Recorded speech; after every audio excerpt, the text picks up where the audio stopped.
There we go. Yes, welcome to the show, Mr. Fergus Bryce. How are you, Fergus? Hi there, how you doing? I'm very well, thank you.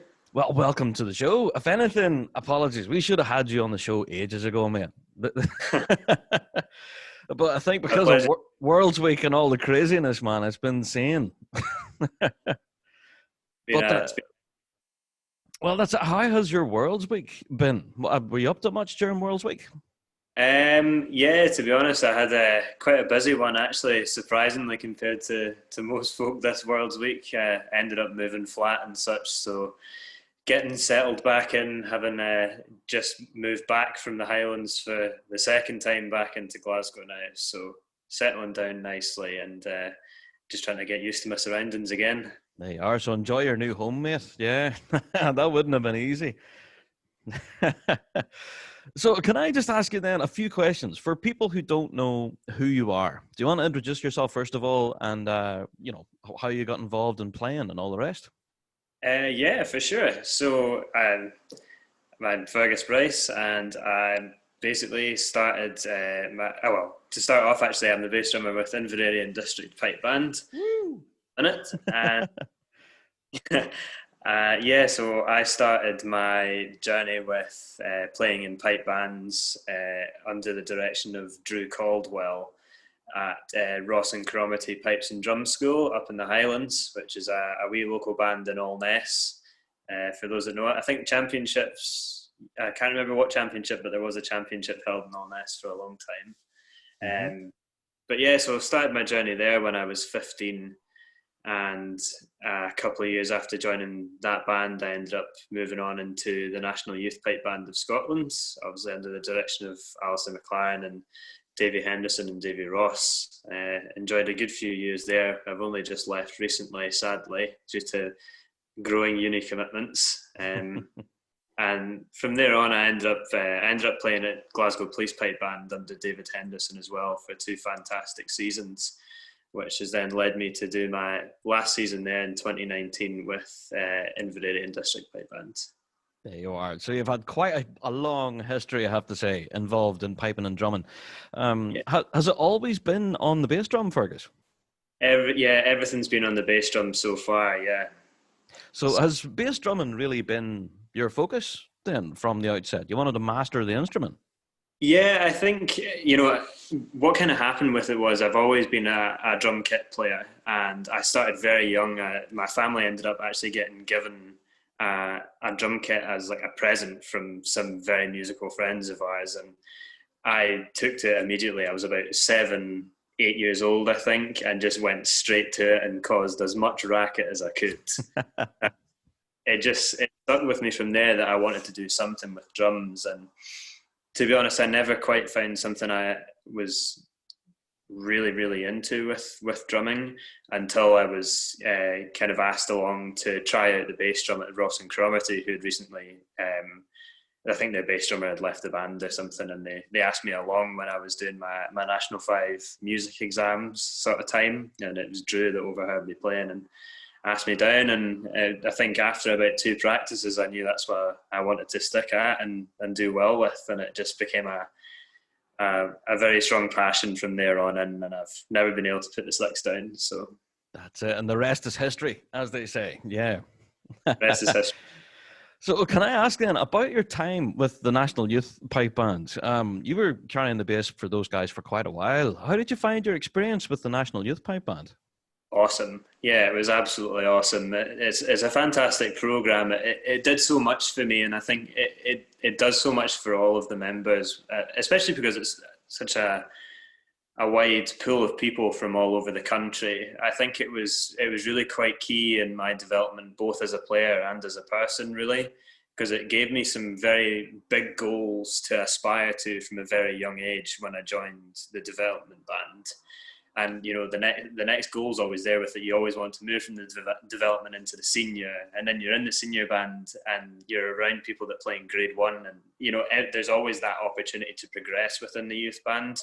Then obviously you've got your officers roles, and I think it was fantastic for me, and it was just a brilliant experience. And it was a big shame that I've had to step away from it now, but sometimes as to be expected, commitments like uni and stuff, sometimes it just gets too much. But I would totally say that anyone that wants to go and get involved with the youth band even should 100% do it. Yeah, it was very key. Yeah, totally. Well, if anything, us on the Rab Show are huge fans of the youth band, and we would actively push people that direction if they want to. If you ever thought about it, go and do it, I think, is the message. You'll never regret it. Yeah. Yeah. So, Fergus, we actually have some questions in about the first time you stepped into a Grade 1 arena. That first time you stood in the middle of a circle of a Grade 1 band. Yeah. What was that like? It was quite a strange experience, actually. It was one of those ones where I'm sure a lot of people have had it, where it was the lead up to going on to play was like the most nerve-wracking thing ever. Because for the first time, I'd just moved from playing at Ross and Cromarty, a brilliant wee band, but we only really had spectators-wise was who had come with us, and a few people that were hanging about and would come and have a quick listen. Yeah. To move from that to being stood in the middle of a Grade 1 corps, which was a new corps at the time, so there was a lot of eyes came to because Davey had taken over, and it was a bit of a redevelopment of the Glasgow Police Pipe Band at the time, and it felt like awesome to be involved in that, but obviously it was very daunting for the first kind of hour or so of practice.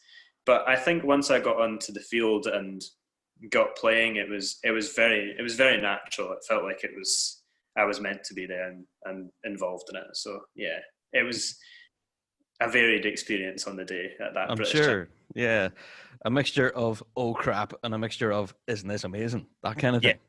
Yeah, exactly that. That, and it's fantastic. So yeah. So can I ask then, with taking over the reins of the bass drum at Inverarary, you had, if you don't mind me saying, you had quite big shoes to fill, because Mark was an incredible bass drummer. We've talked to him here on the podcast before, and it would be fair to say Mark certainly had his own style. So whenever you were stepping into the shoes, so to speak, at Inverarary, did you want to bring your own flavour to the role? Yeah, as you said, Mark was like fantastic player and did amazing things, and was such a key thing for Inverarary and District as a band. There's a massive image to the look of the band when you watch them play. It was like one of the first things I got into is Mark's style, and that was always a huge influence on me. Like one of the first people that I looked up to as a younger player was Mark, and he just stood out because the sound was brilliant and the look of it was fantastic, and it blended well.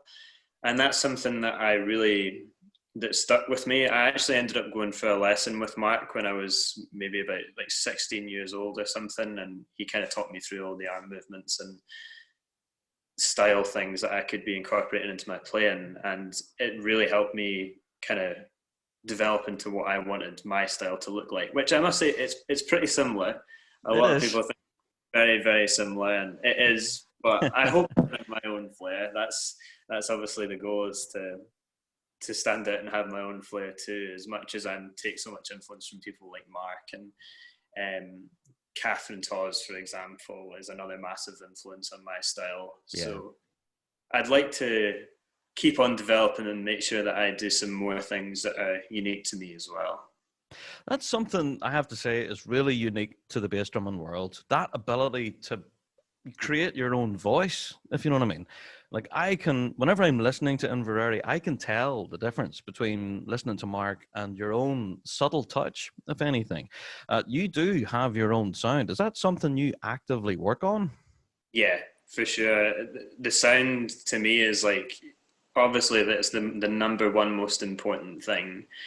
And I think there's a lot to be said for people coming up with their own touch on the bass drum, because there's, again, so many fantastic players that just have, like, you can't really pit them against each other, because, Chris Pollock, for example, has such a distinct sound, which, was huge for the sound of FM. And in my opinion, I think, and Robert Smith, who's there now, is also an absolutely fantastic player, but again, it's another unique sound.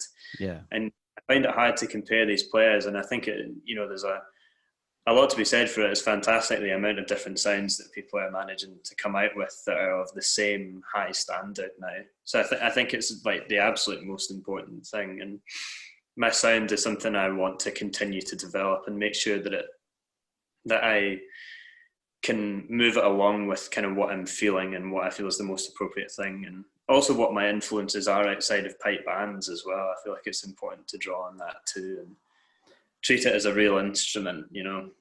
That's it, exactly. Yeah. So with working on your sound and everything and bringing those influences in, you're also working alongside something of a legend in the piping world, Stephen Yeah. McWhirter, you know? Wow. And if anything, what's it like working alongside with Stephen and the guys in the core? It's brilliant. I think it's brilliant. Yeah, you know, there's just some great musical minds at work, which makes it very easy to come in and like establish your own style. Like I've enjoyed that with it, the ability I've had to come in and be very much who I wanted to be sonically, I guess. Yeah. You know, Yeah. because everyone has that within the core. You know, it's just they're all brilliant to work with. Yeah. That's it. Yeah. And if anything, the relationship seems to work because 2019 world champions, not bad. It seems to work. So can I ask a very quick question now? You did name drop a couple of influences there. You mentioned Chris Pollock, Robert Smith as well. Are there any like names in the bass drumming world that you look to think, wow, that's kind of awesome? For me, it's always been, you know, Mark Stark, Catherine Tawes, and yeah, I think that's my main two like standout ones for me, especially when I was growing up. You know, that was pretty That's much. it. So that they were kind of one of your main influences in your own playing, then, Fergus. Yeah. But I should say as well, Johnny Rowe too. The sound that Johnny Rowe gets. Of course, I have to name drop that one too. That's a huge. Of course. Yeah, and he's just a beast on the kit as well, which helps. Yeah, exactly. More of an influence now than when I was much younger as well. I'm listening to a lot more that Johnny did and trying to employ those subtleties that he works into his playing, because I think there's a nice very quiet dynamic range that I'd like to explore a bit more that Johnny does extremely well, as you know from watching his playing. This very much focused on the subtleties, which is nice. Yeah, 100%. So, Fergus, I need to ask you that we have a lot of people listening to the podcast who would be lifting the bass drum for the first time, or maybe they've been playing for a number of years and they're just not getting into the groove of the playing. Now, a lot of people contact us and they say, in my band, the bass drum is the metronome and I can't do anything else other than keep the time. Do you know what I mean? But for those bass drummers, have you any hints and tips and stuff how to bring their own kind of style to the instrument? Yeah, I think what really worked for me, like growing up as a player, was, I mean, I spent a lot of time practicing in the house, like probably like far too much, like practicing in the house. And like one of the main things I actually did was, like, before I'd start any kind of practice, I still do it now, where I'd probably spend about 5 to 10 minutes just kind of like noodling about in the drum and just trying to come up with new sounds and trying to figure out, you know, playing different parts of the drum where you wouldn't usually strike it, say right down the bottom near the lugs, and you know, playing up and trying to figure out all these different things and how these sounds were happening. And I think when I was doing that, it was quite easy for me to recognize those sounds, like when I made mistakes when I was playing, and I'd be very much more in tune with the drum myself. Like I'd feel more connected with the instrument, and I'd say that's probably one of the most important things, is really get to know your instrument and not just fall into just practicing through scores and playing through the band tunes all the time. Like, take the time to just sit and have a mess around with it. And an experiment. And as you say, it's time spent with your instrument. You get to know it better. Yeah, I think that is the main thing. It's just the more time that you spend, the better. And obviously watching as many grade 1, grade 2 players as you can, and try and look up to some people that you want to take some influence from. Well, that's it. Watching all of these amazing performances does help. We have said it before in the show. Just listen to everything, watch to everything. Do you do that yourself? Yeah, definitely. Yeah, I mean, maybe a wee bit less so now, but still all the time. Especially when I was younger, like, I don't think there would be, months where I hadn't listened to anything except pipe bands. So They are. So you're just like myself then. Yeah. yeah, So obviously. well, that's it. Yeah. Can I ask you then about equipment? We get a lot of questions always about the gear, and especially Inverarary being world champs, everybody wants to know what gear does Inverarary use. So for yourself then, what gear do you use? So obviously Andante drums, and then for my harness, I just have the Jim Kilpatrick Randall May one with the back support, which has been a lifesaver this year. The back support, and then sticks wise, I use Twisted Thistle Medalists. Nice. Supplied by the great Mike Cole. Mm-hmm. Fantastic stuff. So skins, and then are they by Evans? They're Remos, I think. Remos. I see. Remos, yeah. And I think now in bass drumming you have pre-damped heads as well. Is yours pre-damped or? Yeah, pre-damped. Yeah. There you are. See, we're getting really nerdy into the detail here. I don't because I know some of those Remo heads come with like a double dampening ring. I don't know which this has. I think it might. I'm not convinced. I've not seen the inside of the drum in a while, so but I can't be too accurate. But it might be the ones with the 2 dampening rings. I'm not sure. There you go. And if anything, some listeners to the show have been asking about the grip on the stick. We've seen John from St. Lawrence who barely holds on to the end of the sticks at the very edge of, and I don't know how he does it. But yourself, where do you fall in the grip category?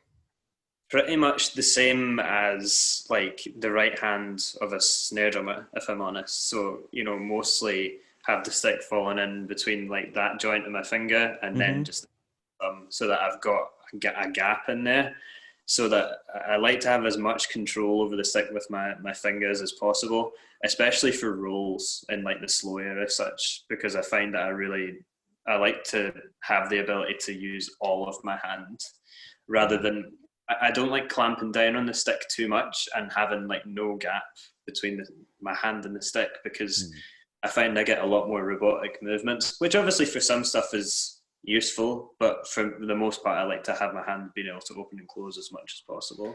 That's it. And possibly you could also get more dynamic range for more power and more subtle stuff as well. Yeah, that's interesting. Yeah, I definitely think the lower the volume, the more I want my hands to be able to open and close. Then volumes, maybe I'll grip down on it a wee bit more, but not too much. There you are. So Fergus, then before I let you go, man, I have to ask you, have you any tips for absolute beginners who've never lifted the bass drum before but thought, I might want to give that a go? And they strap the drum on and...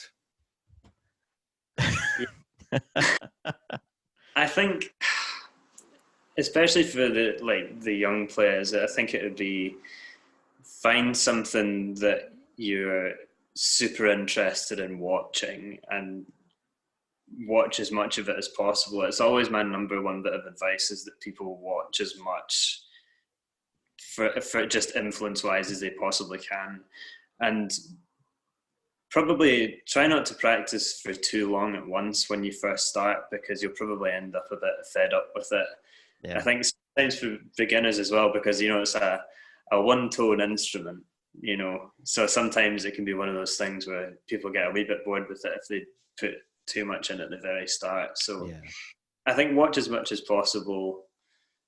Don't do too long, extensive practice sessions. And also what I was saying before about just having a bit of a mess around and figuring out how to make all the sounds, and try and come up with things that are a bit more fun to play, that are just, something a wee bit different, a wee bit more exciting. Get creative with it. There you go. And have that musical approach. Yeah. As you say, experiment and just have fun with it. Yeah. So can I ask then about Inverarary, and you being, if you don't mind me saying, you're kind of the meat in the sandwich between the snare line and the pipe core. Do you ever find yourself kind of fighting more on one side or the other? Do you know what I mean? Nah, definitely not. I've not had that experience in the band at all yet. It's all flown together very nicely, and it's a very enjoyable band to be a bass drummer in because I just have so much space to do, you know, my thing. Yeah, and just musically be free. Yeah. Sorry, I just missed that. Sorry, what did you say? So and just musically be free in the middle. Yeah. Yeah, exactly. Because everything's pretty well gelled together, so it feels quite comfortable to be there on a bass drum for sure. Yeah, fantastic stuff. Well, if anything, we can't wait to see Inverarary back again on the grass. You guys have a concert actually coming up in Glasgow next year. How's work been going on for that then, Fergus? Sorry, traffic going by. I just missed that again. I'm sorry. No, you're okay. I was just saying, you guys have a big concert coming in Glasgow next year. How are you guys getting ready for that? I think at the minute everybody's just trying to get through all the music, sat in the house, get the work done. That's basically the start of it, and then I think we'll be hitting the ground running and really running for it as soon as we can get back to practices this year. And yeah, we're like super excited about it. It's my first time doing a world's concert. You know, it's just like awesome. I'm in awe of the fact that I'm actually doing it. So it's going to be fantastic, and recommend people get the ticket spot. Exactly. Yeah. A plug is well deserved. Yeah. I think you're going to have to try and keep all of us away from this. This is going to be the event next year, if you don't mind me saying so. Yeah. So, Fergus, before I let you go then, I have some big Rab Show staples that I need to ask you before I let you out the door. Pineapple on pizza, yes or no? I'm going to say aye. What? Yeah, I think it's as long as it's on it as well. Well, okay, to kind of balance it out. Okay, I can understand that. Also, let me see. What's your favorite cheese? My favorite cheese? Yeah. Probably halloumi. Ooh, we've had quite a few halloumis. I haven't tried halloumi yet. I'll have to give it a go. Oh man, you need to get on that. I think I should. Yeah, definitely. So, Fergus, if anything, man, we want to wish you guys, yourself personally, and the rest of the guys in the band, the very best of luck this incoming season. We can't wait to see you. So, for yourself personally, then, what does the rest of the winter months hold for you? The winter months holds for me writing a dissertation. Oh, yeah, because you're in the middle of all of that, of course, as well. Yeah. Yeah. It's my fourth year of uni this year, so I've got some project work to do. I need to come up with a recording project, something music-wise, which I'm not sure what I'm going to do yet, and then write a dissertation too. So it'll be a busy wee time. I'm sure, man. I'm sure. So good luck with that too. Yeah. So finishing uni and then going to the Glasgow Royal Concert Hall, that's going to be a big year for you, mate.